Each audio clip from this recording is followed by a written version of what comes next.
right, we are live on YouTube. And we are live on Zoom.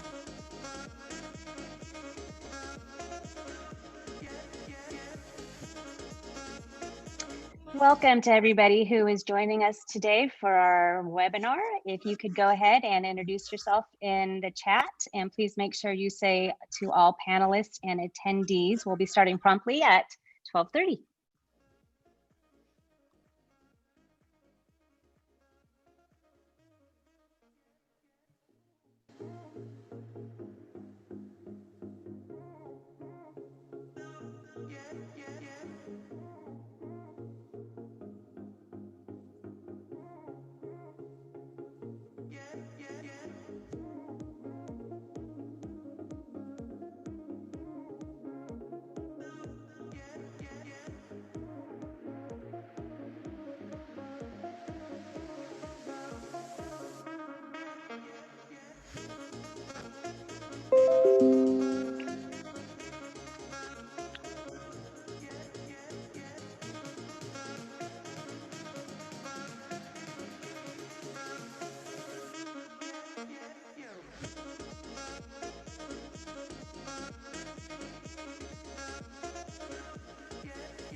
Welcome, everybody. Thank you for attending our webinar for today. We're going to go ahead and get started. It's 12:30, and I would like to introduce to you Brian Briggs. He's Director of Innovation and Instructional Technology at Plumas Lake Elementary District, and so he has a great presentation planned for you today. But before I turn it over and get started, I'd like to go ahead and go through the announcements. Okay, so for today, a recording of this event will be available afterwards, and that will be sent out to you. So you'll have access to that and to Brian's materials. Captions will be available in the recording, and the live captions are available at the bit.ly address, which Brian Chung-Dooley will be pasting into the chat, and there it is. And Brian Chung-Dooley and I will be hosting this event today, and I will be monitoring the chat and the Q&A. And if you have questions for Brian Briggs as we go along the way, please drop them in there, and we'll do our best to kind of collate those and stop and answer a few questions and take some at the end too as well. And we have a great session today about synchronous and asynchronous tools for distance learning. And I'm going to go ahead and turn that over to Brian Briggs. All right, thank you. Let me share my screen with everyone. Thank you, everyone. So many people, it's great to see. All right, let me go back to this slide. Like I said, so this here is synchronous and asynchronous tools for distance learning. Again, thank you so much for allowing me to present. This is exciting. Like I said, my name is Brian Briggs. I'm the Director of Innovation and Instructional Technology for Plumas Lake Elementary School District. That is a large mouth to say. For what I do is I am the IT Director and Ed Tech Director for a small rural school north of Sacramento. And as nice as Plumas Lake sounds, there is no lake there. About 15 years ago, it was flooded. So that's kind of where I think they're getting the name from. But I also am a Q board member. So shout out to all those that are members of Q, the computer using educators here in California and Nevada. My background, again, I've been in education for over 22 years. I started as a kindergarten teacher for the Rio Linda School District, coming out of Sac State teaching credential program. So I taught kindergarten for 8 years, taught third, fourth, a little bit of fifth and sixth. I kind of drew the line from how tall the kids are. I didn't want the kids taller than myself. So I kind of stayed put in third grade. And then after teaching, I went into as I was an ed tech coordinator for the Twin Rivers Unified School District. So it's about 30,000 students I was helped to get ed tech to and train and do all that wonderful stuff. And then the last 7 years, I've been in this position in a small rural school. So I went from 30,000 students to we're about 1,400. So huge difference. So many pros and cons, but all my experiences I would not change for the world. I also am a co-host on a podcast called Check This Out, where we go over some ed tech tools that you can use in your classroom and some applicable applications. And you can follow me on Twitter, Bri Briggs, if you are on Twitter. If not, get on board. Just kidding. And then a disclaimer for this, I'm going to be flying through some great ideas and some tools, but I'm going to try to pause, take a break, and got any questions. But at the end, I do have some places where if you have some questions, I can go back and answer them. Or again, shoot me out on Twitter and we can continue the conversations there. All right. So first of all, like I said, if you have any questions, there's going to be a link in the chat. So this is to a Padlet. For Padlet, where you can put any questions. If you have any on here if you've never used Padlet before, just come down here. You can push plus, or you can double click anywhere and you can ask away, and then just click out of it. And then myself can come in and answer those questions, or anyone else in this group can answer the question. So that's why I like using this tool for synchronous or asynchronous learning. Get it? And because the learning is always going to go. It's always happening. You don't have to meet at that certain time. So again, if you have any questions or anything, you can put them on this Padlet and we can answer those. Okay. But first, we're going to start off on this little activity. So this goes to Poll Anywhere. So in your browser, if you can type that in, it's pollev.com/BrianBriggs558, or it's in the chat window. I hope, I can't see the chat. There we go. Let's see. And then it's going to ask you, what grade do you work with? Or what grade would you like to work with? Personally, for me, I would love to go back to kindergarten. I love those beginning stages of reading and getting students, just seeing the growth between kindergarten and second grade is amazing. So looks like we do have people in. We got 3 results. So go on in and we can put those in there. I'll leave this here for a little bit. So again, pollev.com, Brian Briggs 558, and should take you here. Poll is full. Okay. So I guess it's going to stop at 40. My bad. It's that thing with technology. It's always happening. So this is real time here with Poll Anywhere. I can see that. All right. I got my primary cloud here. We have 33%. Good stuff, right? Some secondary, good. Higher ed, nice. And all of the above, perfect. All right, so just seeing where we've got right now. So like I said, this is synchronous and asynchronous learning, and I'm sure we are head over heels on this right now, just being fully immersed with webinars and Zoom meetings and getting over Zoomed and whatnot to be synchronous and keeping the distance learning going. I'm sure if you've experienced the pros and cons, the highs and lows of this all. But so what we're going to do is go through some of these tools. So synchronous learning, again, it's the live time and the live action that you're having, the real-time interactions between you and your students. So that's the synchronous learning. It can only happen pretty much online, what you're doing, or without the technology. This is teaching, right? This is what you do in every day in the classroom. We are doing this all together. So some of the platforms, whoop, whoop. Okay, let me go back.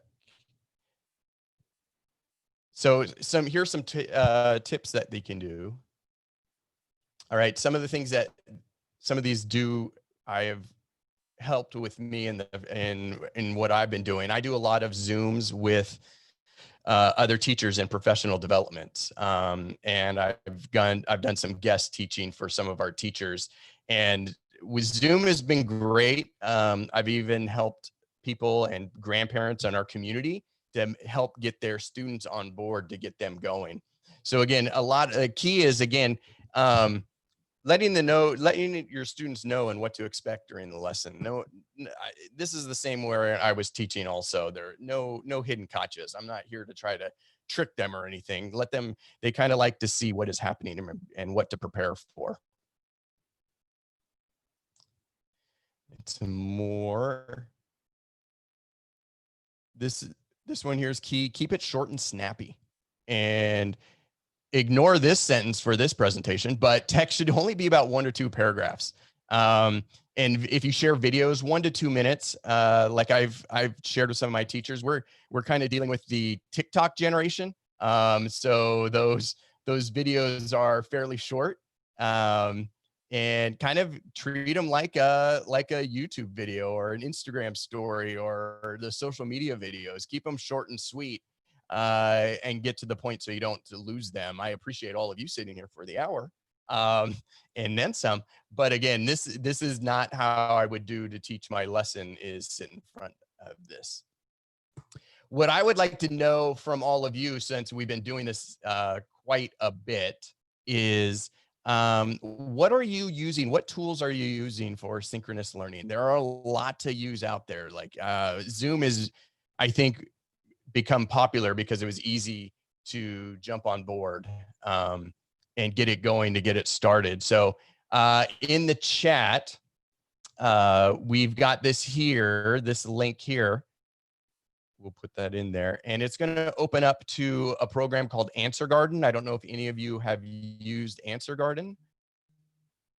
So we'll get to that. We're going to experience Answergarden. So let's put that link in the chat. Hold on. Oh, there we go. Thank you, Brian. It's kind of hard to do a presentation with 2 people named Brian. That's great. So you just yell our name out and we'll both go, huh? All right. So Answergarden. So if you go to that link right here, Brian B. There we go. So what platforms are you using for synchronous learning? So what Answergarden is, you can pose any questions. So some of these resources are free, some of them are freemium, and some of them have a subscription. Personally, my philosophy is, I know my favorite 4-letter F word was free. So I tend to go what's free and easy to use. So that's what we're going on some of these here. And I'll let you know that some are come at a cost, but I'm trying to share ones that were free. Like Padlet does have a subscription, but Answergarden is free. So what this is, you can pose your question here like I did here. And then when you put your answer in there, it does a word cloud. So if I mouse over some of the words, like Google Meet got 12 people, and the more that answers, the bigger the word that's going to be. So, hey, big blue buttons got on there. Good.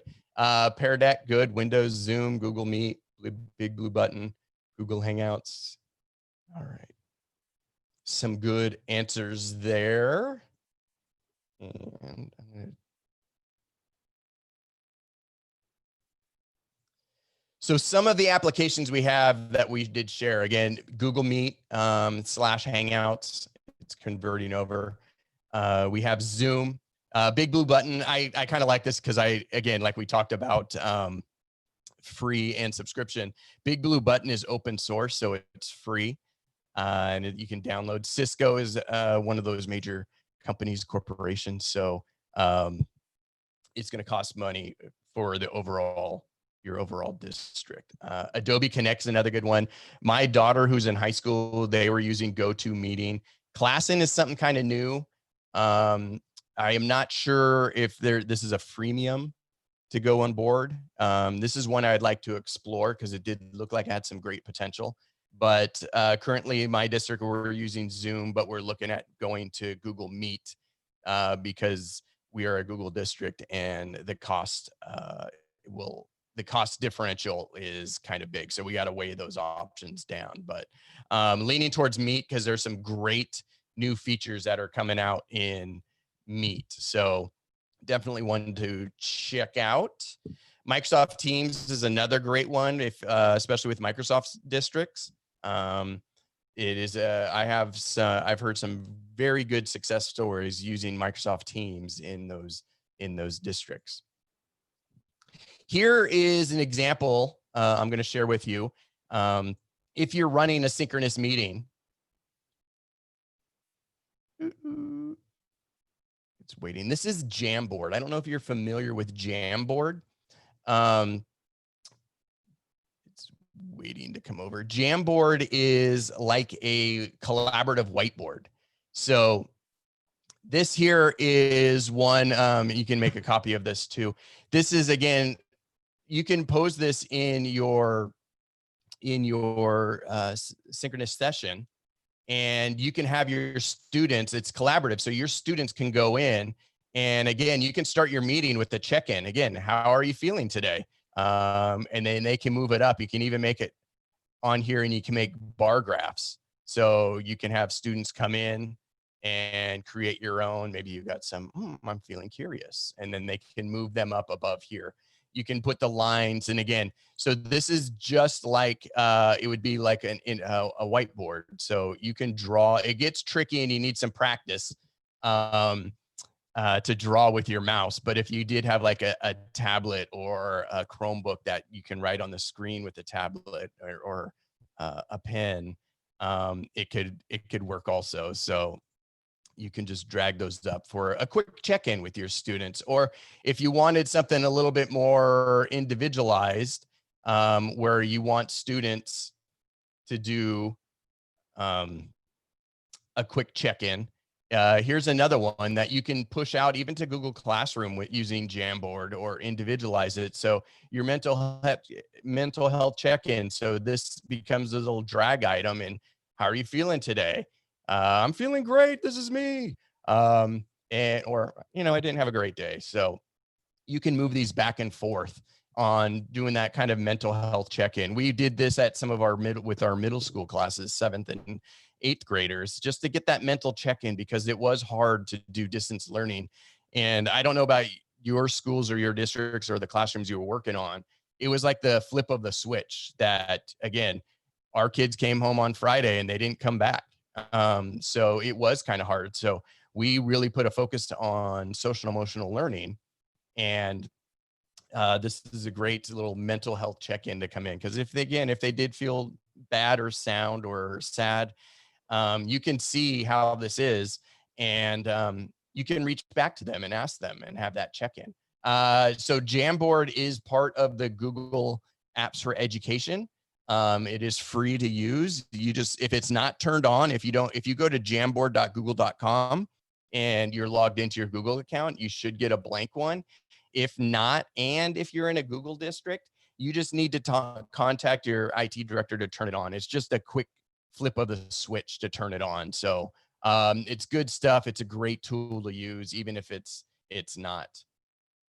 How can you see the students respond to this? You can even push that out through Google Classroom as your daily check-in, and then they can submit that as an assignment or however you're using pushing assignments out. Here's another one to do during synchronous listening. Okay, now be honest. How many of you have been on here and your mind starts drifting? Hopefully you're not doing it right now. But let's do this. If you want to, this is Flippity. It's free. Just from using a basic spreadsheet, it walks you through the directions. you can make a bingo board. All right. So if you click on that link, bit.ly/SJSU bingo, if you click on it,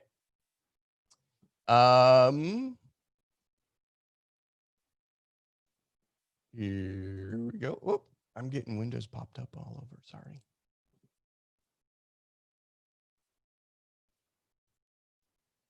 Come on. Oh, it's going to Answergarden. That's my bad. Sorry about that. Let's Ryan, I put go. the link in the chat if you want to just use that link. That is perfect. Thank you so much. I just got to make sure. There we go. SJSU bingo. It's a bingo board. So I kind of made this. So anytime, let's say you're in this session paying attention, if the video freezes, oh, look, it's bingo. I can go on there. If I mention the word direct instruction, you can highlight it over. If I mention Google, I've already said that, or COVID-19, whenever this, if a dog starts barking. So again, what's good is if I hit refresh here, it creates a different bingo board each and every time. So yes, this is fun and humorous, and you can work. It works for you if I say gamify or accidentally share sides of a personal stuff.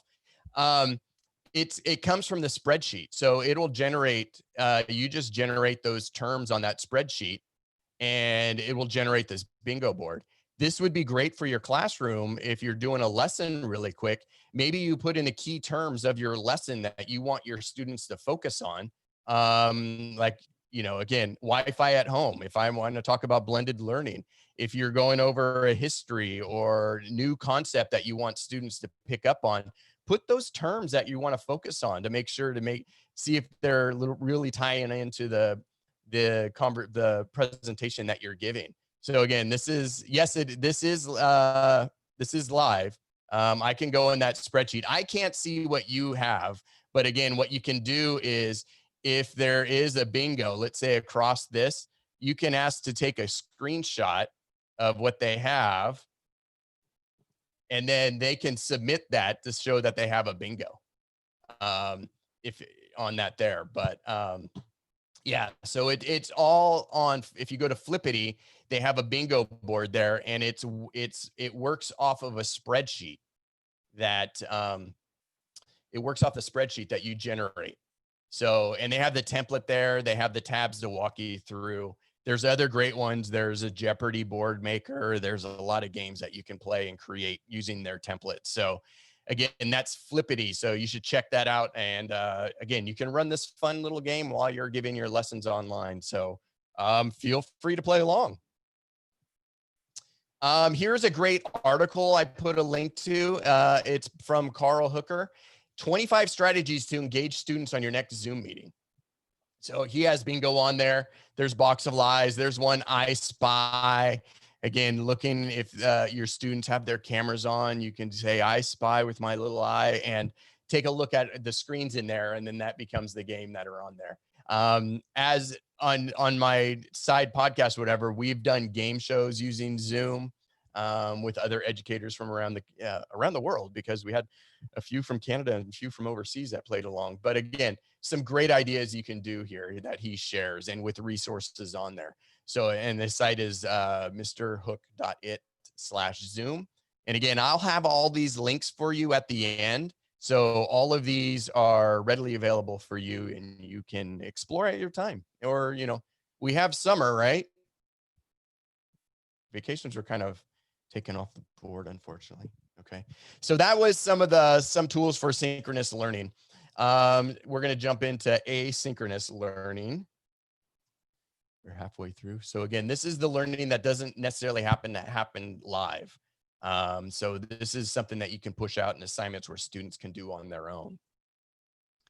And again, some tips: make the agendas dynamic, make it interactive, yada, yada, yada. You can read this, and I'm sure you are all doing this by now. We've had a lot of practice, right? Unfortunately, it was like sink or swim. We were all shoved into it, but we've had practice. All right, so this is a speed round. I'm going to go through some tools. I broke them down in these categories: the learning management system, communication, content delivery, feedback.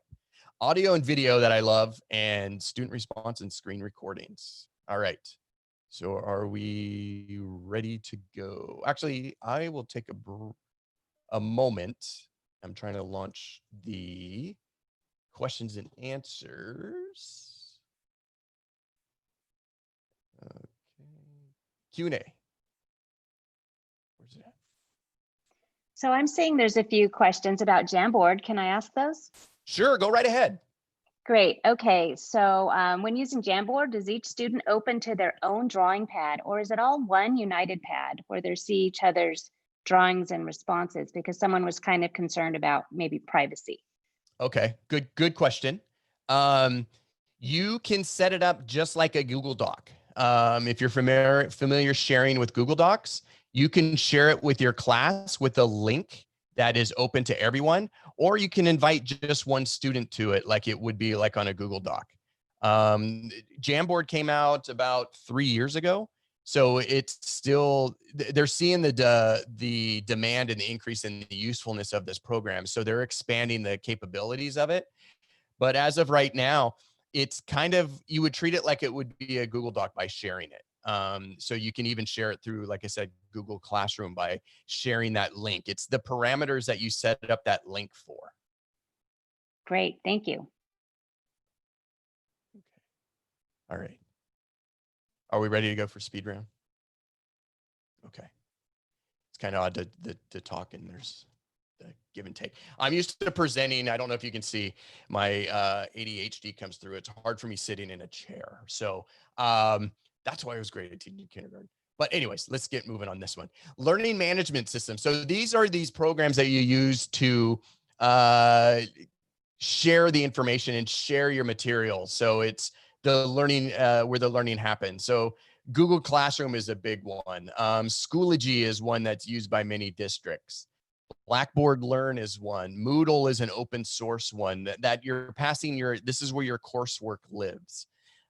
With Google Classroom, one of the examples, or when you're setting up your assignments and when you ask them to categorize them, I was categorizing them by week. So you put the date. So whatever lessons you're pushing out, put it in that date, and it's easy to filter them down. Canvas is another good one that many districts use. So Seesaw is fabulous for even on the iPads. If your schools have iPads that happen to go home, we shared some home. Great, again, sharing that communication and lessons that you want your students to take. The back and forth. Schoology, I don't know how many districts may have Schoology. It's got that little Facebook field. Edmodo is another one. Most of these are, some of these you need to purchase, some are free, some are your district has purchased. So Schoology is something that a district may purchase, or Blackboard Learn or Power School, because on a teacher's budget, these are expensive. Just saying. But Google Classroom, again, is one that was my teachers and other educators that really took off on, because again, they're Google districts. I've been doing it. So these are some of the learning management systems. All right. So next on, the problem is all of these icons are hyperlinked. So I got to make sure when I click to the next slide, I'm not clicking on any of those. Communication is very key. So what I found, as much as it drives me bonkers, but email was the best way to communicate with families and students. In my district, I opened up Gmail for all the students. But the disclaimer I did on this was the students can only email the teachers. They could not email each other. So on the back end, I was able to set those restrictions up. So if they had any questions for the teachers, or any teachers or principal, they can write to them, but they weren't writing to their friends, just because it was, didn't have the opportunity to teach digital citizenship fully to everyone. So we did leave those restrictions.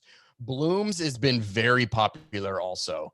And same with Remind. Remind is a great tool, but I don't know if you have witnessed this, but in my district, what has happened was parents were getting several reminds constantly throughout the day. So I was trying to tell our teachers, hey, if you're going to do a remind, schedule it. Let's have it all go out at the same time.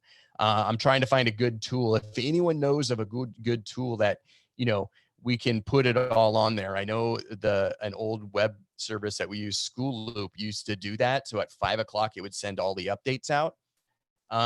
It would be good to, if remind, if you can tie it all into the school and it would blast out. So if there are any good recommendations out there that you may be using, please put it in the chat or on the parking lot. Add those on there and I'll take a look at it too. I'll check it out. Discord. This is more communication. This is more kind of video, and like message board. It's widely used in the gaming community, but again, like that's where our students are, right? So let's make things applicable and use them. Class Dojo is another good one. It's more than just the behavior charts. And then one that I recommend that I use, that I had teachers do, it's this site here called You Can Book Me. I do have a paid one, but I do have students. I do have teachers that set up a free teacher account. So what it works is it looks at your Google Calendar and you can set up times of, 30-minute meeting slots. So your families, your students, your community can book times with you, and then it puts it onto your Google Calendar, and it sets up, again, those meetings, like online meetings. So I had one teacher that used this to set up parent conferences. So we have that. I'm looking at some of the Q&A right now. Teaching digital citizenship. Common Sense Media has a slew of great resources. They're great. Have some great information. Also, I don't know if your district subscribes to a lot of programs these days that you subscribe to has lessons that have digital citizenship, but they all link back to Common Sense Media. So check out Common Sense Media for digital citizenship. Any news about upgrades to Google Classroom? Again, they're constantly working. I have a website that does that. I can share the website later that you can see what they're working on. I just covered that in our latest podcast, that it's a link that you can dive in. I've been focusing on what the new options to meet are. So there's some great things coming. So to go back to You Can Book Me again, this is a great way for your community to set up times for you. I don't know how many times you've sent out emails. Hey, what's a good time to work with you? Please email me back. This pushes it out on them and they can set it up. So if a family does set up 9 o'clock, it blocks that 9 o'clock time out already. And it puts it on your calendar. So that's a good one to check out to help you in communication to set those up. Okay, next is content delivery. So what I mean by content delivery, like Google Suites, if you're giving that lesson that day, using Google Slides or even blogs to be used for. I really enjoy Nearpod.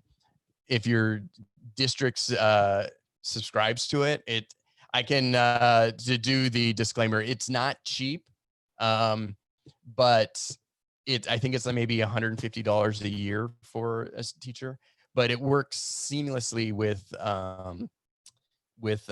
your Google Docs and Google Slides.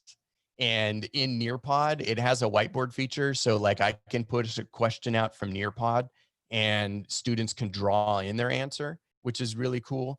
And this can also be used as a synchronous tool, because if I push out an assignment and we're all on together, I advance the slides kind of like on here, and then you're following along. Or you can set it up to be on their own time so students can go at their own pace. And that's what I've been seeing with distance learning, as students really like that ability to go at their own pace. So they can go faster or slower, go back or go forward, or even expand their learning. And with that, expanding their learning, I don't know how many of you have been using HyperDocs in your classroom. HyperDocs is absolutely phenomenal to use for distance learning. And I'm going to go over a little bit more on HyperDocs later in this presentation, but it is a fabulous way to deliver your lessons and your content. Slides Mania, I'm going to plug them really quick because this slide presentation, I didn't create it. I borrowed it from Slides Mania. So Slides Mania has a whole side of education. So this is Slides Mania. So if you use Microsoft or Google, you can download a template in PowerPoint, or you can download it in Google Slides. So I'm going to go to page 2 of here, but see, there's some challenge boards. There's a game board that you can do. And again, it's a template.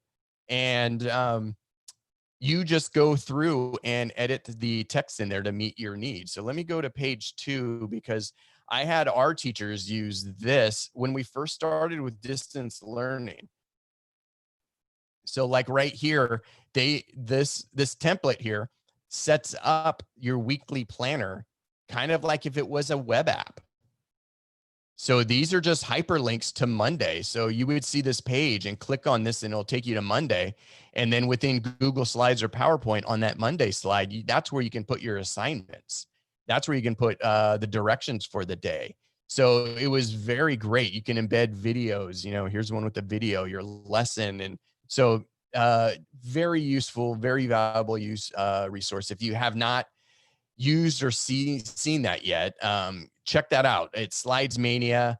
It's just one educator that's sharing these great things. So I cannot praise them enough enough to do that. So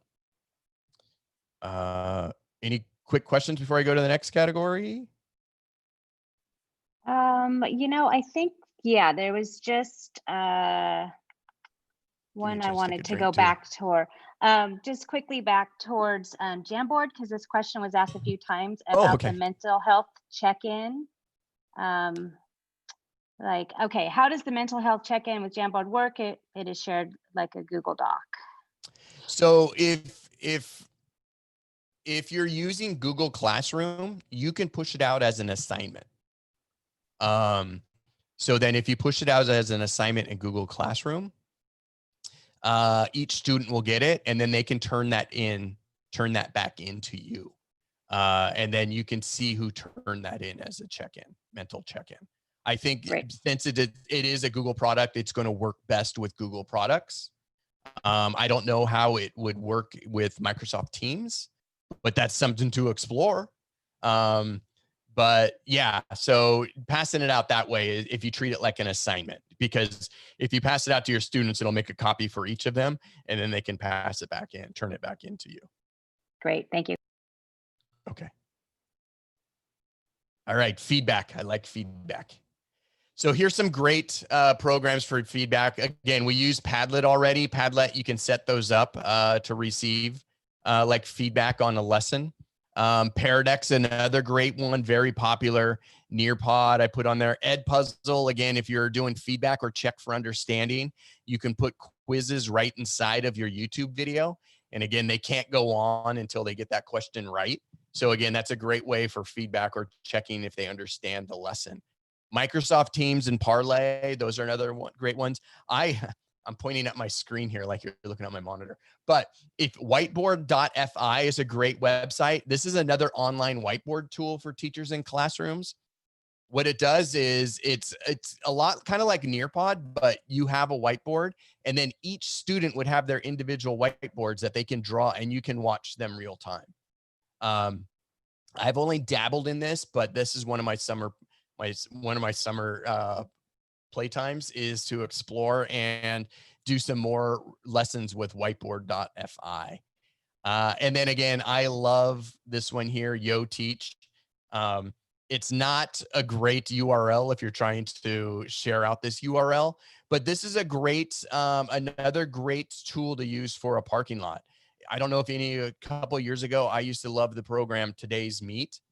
If you wanted, it's kind of like you have your chartboard and on the side of the chart paper on the side of the room, and you put Post-it notes on it as a parking lot. This is a great virtual ones that you can do. And this one is free also. So all you have to do is make a room. You can set it up the way you have, and then anyone that can go in with the link can post a question, comment, or concern as a parking lot. So while you're teaching your lesson, you can always go back and answer those, kind of like the Q&A here. I got to learn to take a break and listen to any questions, but this is something that you can do virtually. So if you are teaching like a 5-10 minute lesson, you can put these up there and then answer them back. So that's Yo Teach, that's on there. And again, this is a link that you can do that. So I think feedback is valuable. Again, I also do like feedback for my lessons for the students to say, hey, how did it go? What do you want me to go back and reteach? Because it's their input, they're my audience, and I want to do the best for them. Audio and video. I love audio and video. You can tell because, you know, I got a good microphone here because it's important to me. But audio and video, I really love this also because my goal is I want students to create also. I want my students to be creators. So some of these here are for students to create and for you to create your lessons with. So Edpuzzle, like I said, YouTube videos with questions in them, YouTube, of course, the number 2 search engine in the world, if you didn't know. WeVideo is fabulous.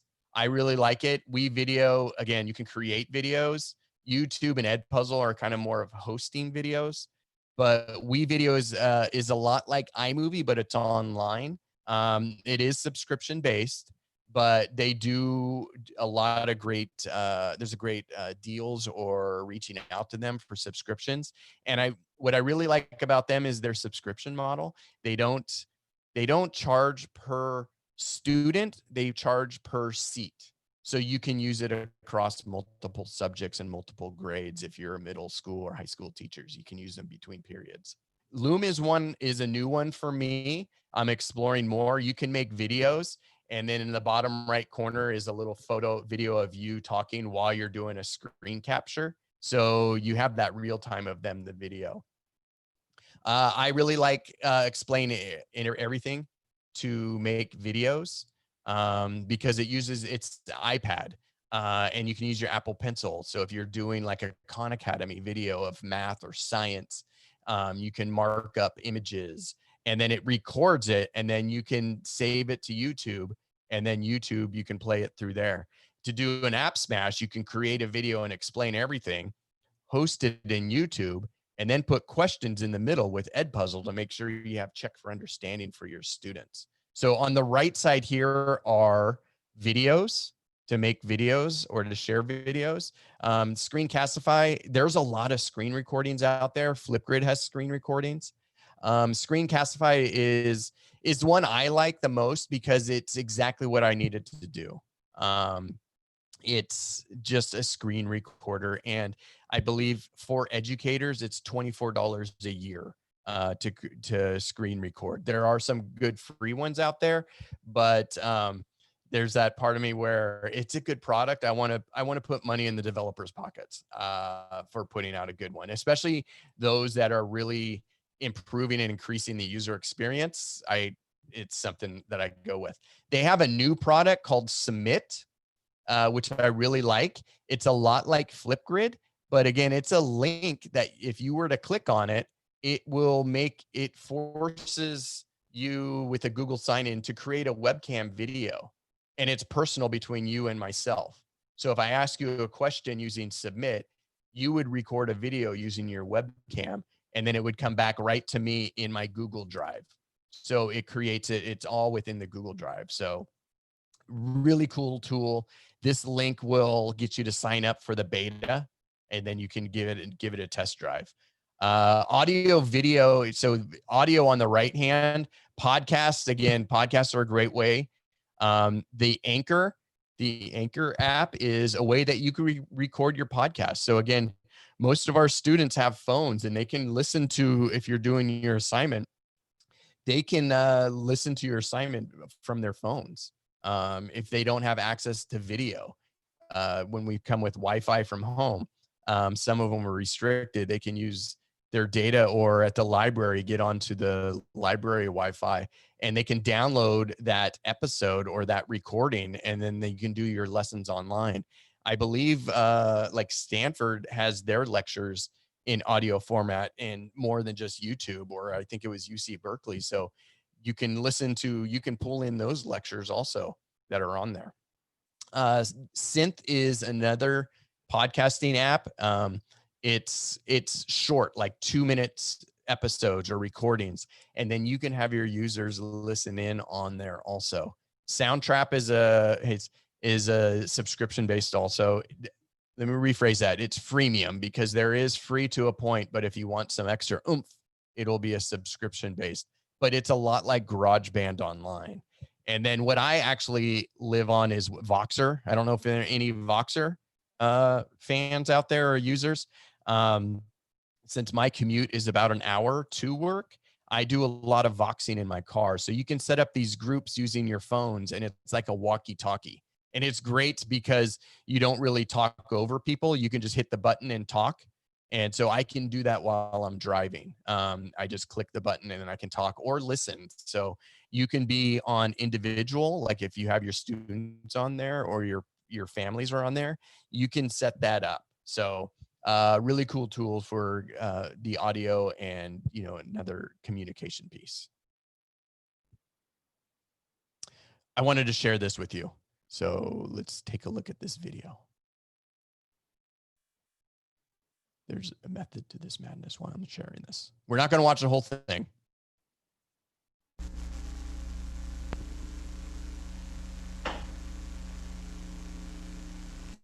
Today I shall be talking on Machiavelli and Machiavellianism, mostly on Machiavellianism. Riveting, right? On this board here, you can see a brief bibliography that may be of some help. That is help because I can read by right along there, right? Jensen on Machiavelli. I wanted to share that video with you because when my son is going to be a senior in college, and when all the kids were sent home from college, this was his first assignment of distance learning, was to watch this lecture, and then there's questions that are on there. This original video was shot in 1968, and again, I'm sure not much has changed with the Machiavellianism. It's a mouthful too. But again, when you're creating videos, that was an hour-long video. Like I said, making it short, making it sweet, and making it relevant. I don't know how many students would buy into that or dive into that if it was using the old blackboards in there. Student responses, some great ones here if you're giving quizzes. So I don't know. I know Kahoot. Every time I walk in that classroom, I know there's that little sound, that song that plays with Kahoot. You can know. But here's some great ones that you can do for student responses or quizzes that you're doing. I wanted to point out Socrative. This is one I really like, and I use a lot. The one thing I really like is this one called Quiz Shop. So this is part of Socrative. So if you go to the Quiz Shop beta, they have already quizzes made for you. So this is their website. It's still loading here. So you can go through scrolling down. So if we wanted to go ELA, and let's go grade levels, grades 10. There's 2 on here right now. There's more as you dig in through. But if there's a quiz on here that you like, you can just add that to your lesson library. You just copy it to your Socrative account. So there are more out there. They're just showing this snapshot of right now. So again, their chemistry. It's that whole working smarter and not recreating the wheel, because then you can bring this into your Socrative account and edit it how you like. So this is one that you can bring in there. There's another Socrative spreadsheet that's out there that has over 3,000 quizzes already that you can put in the code, and it's the same thing. It bring those quizzes over, and I can add that link in later. Anyone have used these? Thumbs up if you're using like some sort of student response or quiz with your students, because a lot of them are the same thing. It's what you're comfortable with using. So that's like, I'm throwing a lot of websites out there for you to go in and give it a try and take a look. So I'll pause just a minute. Are there any questions? Yeah, yes. First of all, just thinking about student privacy. Yes. Like which platforms protect that? Are they all pretty much protecting it that you're sharing? Oh, of these here, the majority Yeah. of the ones I am do have privacy protected on there. Okay, great. And then this is a pretty big question. Can you disaggregate primary, middle school, and higher learning products and recommendations? Because there's a lot of things you're presenting that are great, but someone's looking for products maybe that are best for younger students and for older students. I can go back through maybe afterwards Sure, during the Q&A. I can go through. sounds good. Okay. Okay. And then I mentioned screen recordings. Here's some great screen recordings when you're passing on that lessons. Like I said, Screencastify is great. Screencast-O-Matic's another great one. It's hard to choose from those. TechSmith and Camtasia, that's one that you would download on your computer to record it. This is the Cadillac, or this is the Toyota Avalon. And these would be the Camrys would be here. These are nice and practical. Flipgrid is something new. Within the year, they had the screen recordings you can do on there. And these bottom three, Show Me, Educreations, and Explain Everything. These are iPad apps that you can do if you wanted to do like a Khan Academy type video, and it record your screen on like a whiteboard. Like Explain Everything and Show Me in Educreation, actually, you can actually bring an image in if you wanted to record it over like a markup tool on an image. So these three bottom ones are iPad apps. And then again, they range, I forget what Show Me is now. It's like either 99 cents or $4.99. Explain Everything is a subscription model, but you have to dig in deep to find for me, I like to purchase an app and it's mine. I don't want subscriptions. So Explain Everything, if you dig in deep, the Explain EDU in the App Store, I believe it's $12 or $13, but when you download it, it's yours. You don't have a monthly fee on there.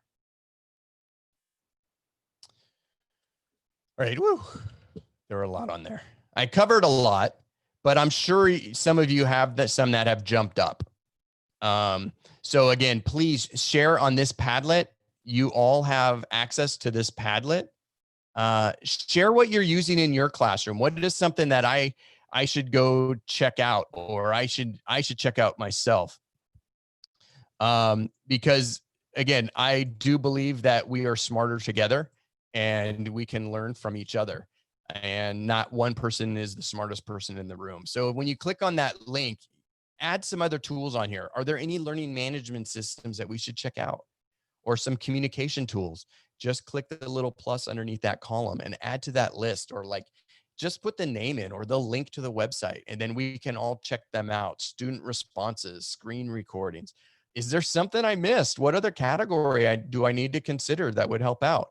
I know a good one is if you're adding these on here, put an asterisk or mark free or mark freemium. Just go ahead and add there. So Spreaker, yes, Spreaker is a great one for podcasting. I started on Spreaker. All right, woohoo! They're adding on there. So good stuff. Parent Square, great one for communication. Audacity is a great open source tool for Mac or PC to edit and create your audio. So great, thank you for adding those. Keep on adding, good stuff coming way. Looks like I got about 9 minutes left, so let me go through these really quick. I did mention, I just wanted to add again, with the teaching distance learning or not, distance learning, the technology is going to help, but it's not all about the technology. It's about the pedagogy. And a great tool to use for pedagogy, I did mention earlier, are HyperDocs. So here's a site on HyperDocs. The HyperDocs Handbook is a book. I have it right here. I use it a lot to deliver. I'm going to expand on building some more. Hopefully some of you have done HyperDocs. There's a great online community and resources out there. Here are some links. Carly Mora created this Padlet of some great examples. And why I like HyperDocs, again, the lessons are set up in this format. So the first step is engage. How are you going to engage your students? And then next, some links and resources you want them to explore. And then if there's any chief learning, clarify any learning objectives for your students, you would list them and explain. And then give them tools or how they can apply what they're learning.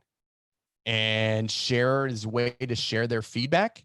And then again, another tool for reflection. So like blog posts, think, pair, share, you know, there's digital ways to do this. There's analog ways to do this. And then how the very last one is extend, how they can extend that lesson that can like be more meaningful for them. So hyperdocs, please explore those. Here's a great tool from a dear friend, Jen Giffen. If you click on this Google Doc here, it's free. She created this. They're tools that you can, digital tools that you can use for each of those categories of a hyperdoc. So Engage, there's some on here. There's Google Docs, Google Forms, Quizlet, Explore. Here's some sites that would set up for that. If you need a website to help the explain piece of a hyperdoc, they're all on here. So great resource. It's going to be on this Google Slides for all of you to use. They just click on that hyperdoc EdTech tools. And you can follow on Jen on Twitter. She's amazing. Virtual GIF on Twitter. So check that out. And some reasons why for the hyperdoc.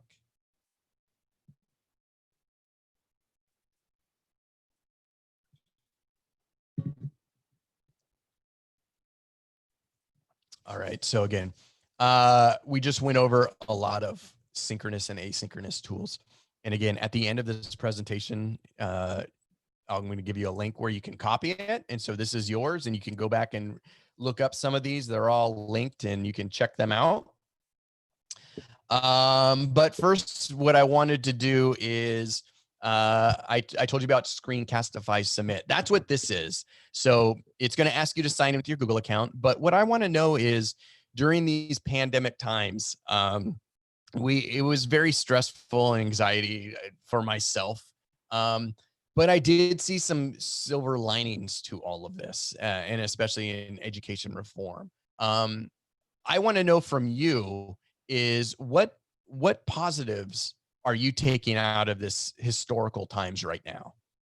So if you click on this link, what it's going to do is it's going to ask you, the first step is to sign in with your Google account, and it's going to trigger you to record your webcam and your voice. But again, I just want your voice. So if you want to put something over the camera, you can, or if you don't want, if it doesn't matter, just what I want to know from you is, again, what's the silver lining for you?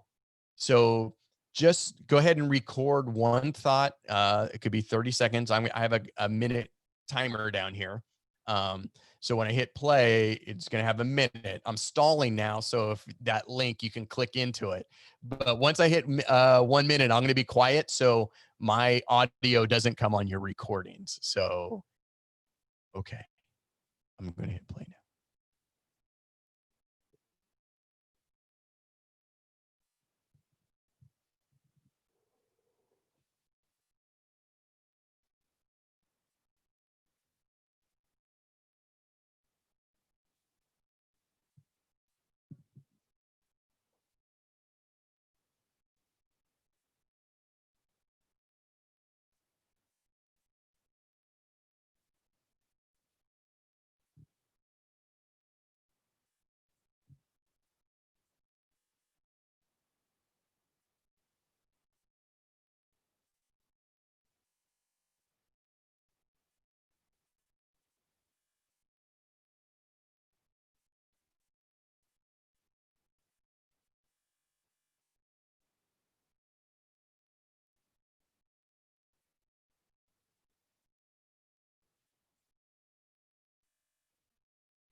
All right, we're coming back.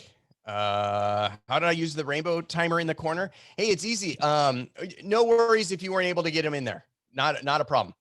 Browser supported. Again, this is still that if you do sign up for the Screencastify Submit, these are great. It's in beta. So these are great responses that they'd love to hear.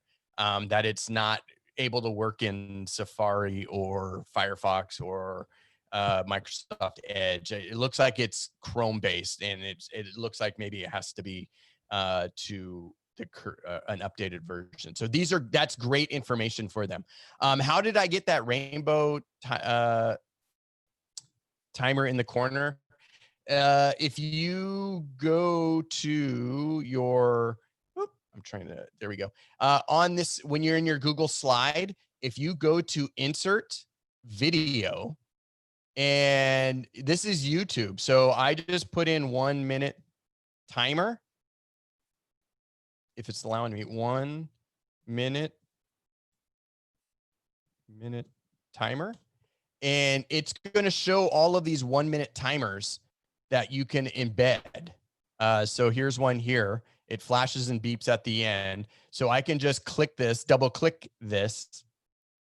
It brings it on in, and then you can set up parameters. Like a lot of times I'll have the mute audio, and then just treat it like an image, minimize it, and then you can put it down in the corner. And so you can have it autoplay when presenting. So as soon as you get to the slide, it will start. Or you can push play during the presentation to have that go. So it's right here.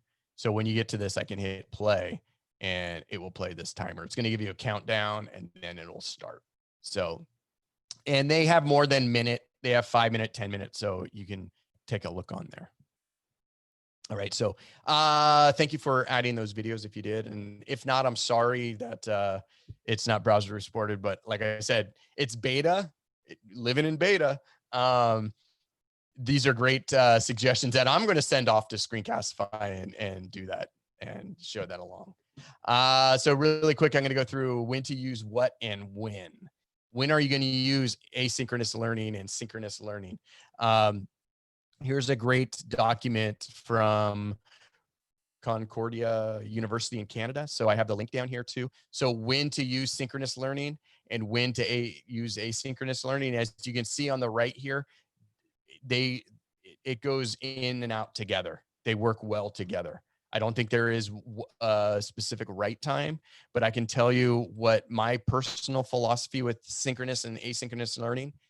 We use in my district and the teachers I work with, synchronous learning is for relationships and asynchronous is for learning. So again, we really have a focus on social emotional learning, especially during these times. So that's what we're using our live video for, is to focus on those relationships. And the asynchronous, using videos, Flipgrid, something that they can use on their own time, that is for learning. So some of the things that we found during this time is all the students couldn't get on at the same time because they could be using internet with everyone in their house, or they're sharing machines in their house and their laptops, and they can't get on at the same time. So that's in a nutshell. This was my personal belief. That's me on my soapbox. And this is what we are doing within our district. One more thing, help you build those relationships. Here's a link. These are options for online board games that you can play within Zoom, Google Meet, or in a synchronous learning situation. So I have a link to this. Even do this with your family. We were playing these with some friends the other night. We were playing Jackbox games. But again, this is the PDF. If you open it up, it has links to those games. Some are free, some are paid for. But again, not just doing it with your students, even for yourself, to create that happiness within you. And as we're wrapping up here, anyone get bingo by chance? Anyone play along that bingo board? Did I say them all enough? We did have one person post in the chat earlier that they got bingo. I think it was Aaron. Aaron got bingo. I should get you a prize. I'll get you a prize. I'll get you stickers. I'll get your information. I can send you some stickers. Bingo. All right. I wonder how many slides did it take to get bingo? All right. So again, thank you, everyone. Thank you for having me and sharing some ideas. I know I flew through. If you click this link here or this URL, SJSULCE rocks. It's going to force you to make a copy of this presentation. And so then you will have a copy of this in your Google Drive if you have not done so already. So that's all the resources. I'll keep these on this link on here and I'll hand it back over. Thank you. Thank you so much. Great. This was so informative, super engaging. Loved your pace and your tone. This is really fun. So we're going to do something a little bit different today for the after Zoom debrief session. And what I would like to do is, if you would like to continue and talk to others and colleagues and kind of network, and also see a little bit more of Brian, you can join us there at our after Zoom session right now. And I know Brian Chungduli, Chungduli, I'm like getting tongue tied with the Brians here. Too many Brians in one room. Too many Brians, I'm not used to this. Anyhow, he dropped the link in the chat box, so you can join us there. It was also sent out to everybody.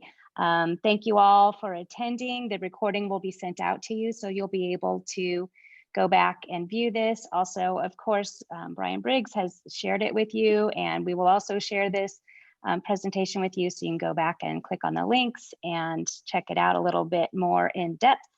It's going to take us just a few minutes to transition over to our debrief Zoom, but I hope to see you there in a kind of a more intimate setting. All right, thank you very much. We'll see you at the next Zoom.